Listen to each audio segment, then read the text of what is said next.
El día de hoy quisiera hablarles del proceso de la construcción de la identidad colectiva, de un artículo de Asael Mercado Maldonado y de Alejandrina Hernández Oliva.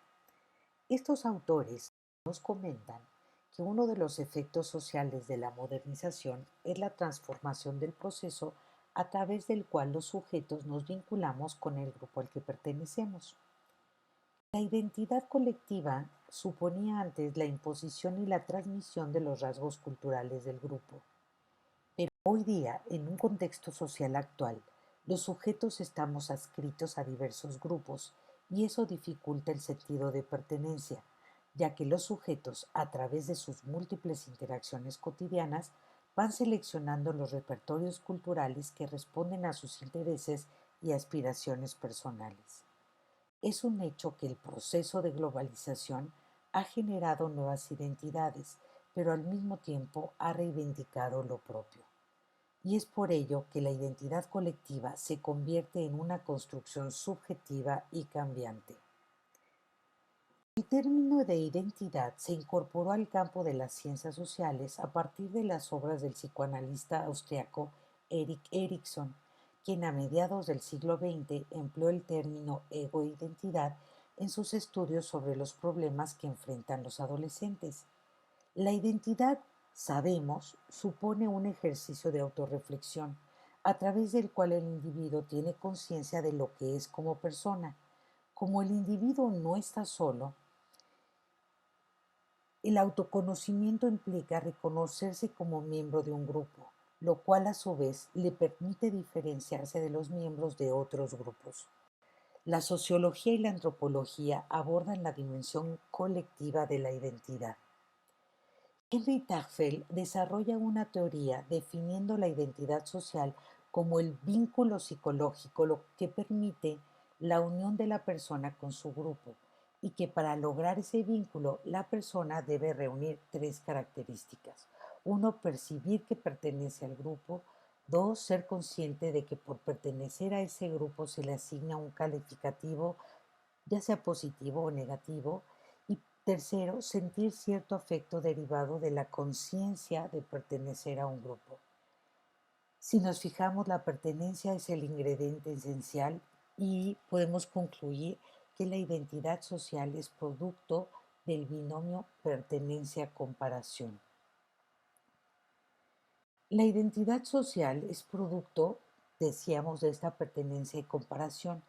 Por eso es que se da como resultado de un proceso de categorización a través de categorías o estereotipos que aluden a los rasgos de personalidad, como ser simpático, huraño, sincero, características físicas como altos, fuertes, rechonchos, una conducta social que si es trabajador, vago, responsable, al género, si son hombres, mujeres, a los grupos étnicos gitanos, judíos, polacos, mixtecos, o a grupos nacionales alemanes, franceses, italianos.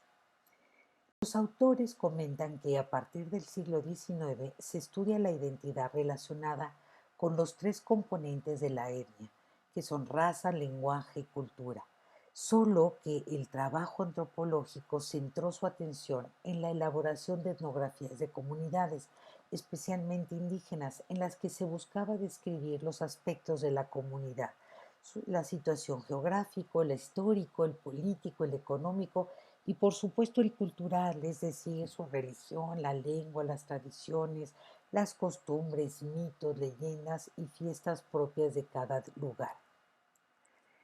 Pero fue Frederick Barth, en su obra Los grupos indígenas y sus fronteras, quien sustituye el concepto de etnia por el de etnicidad.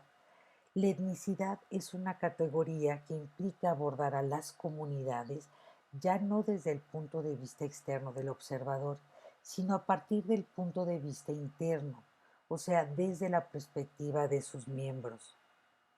Entonces, la identidad étnica hace alusión a los rasgos culturales de un grupo, mientras que la identidad entendida como etnicidad se refiere a los rasgos culturales con los que se autodefinen los sujetos pertenecientes a los distintos grupos. Jiménez y Aguirre Bastán concluyen que los rasgos culturales de una comunidad no constituyen en sí mismos la identidad cultural, sino los referentes identitarios a partir de los cuales los sujetos construyen la identidad cultural. Y esos referentes identitarios son los elementos culturales propios de un grupo, entre los que se encuentran la etnohistoria, las creencias, valores y normas, la lengua, productos materiales y prácticas colectivas. Finalmente, quisiera concluir con una conclusión que también señalan Mercado y Hernández, en la que los sujetos, ellos señalan que la adscripción a un grupo no es suficiente para que los sujetos se identifiquen con el mismo, porque la construcción de la identidad colectiva en el contexto actual es un proceso social complejo que requiere de la participación activa de los sujetos en las prácticas colectivas del grupo. Es decir, no basta conocer los símbolos, practicar las costumbres y tradiciones a nivel de repetición.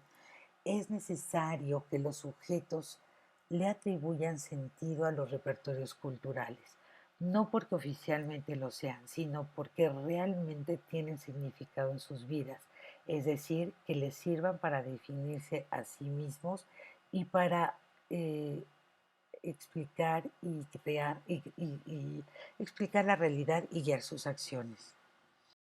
Y finalmente, aquí están las referencias en las que basé para explicar este trabajo.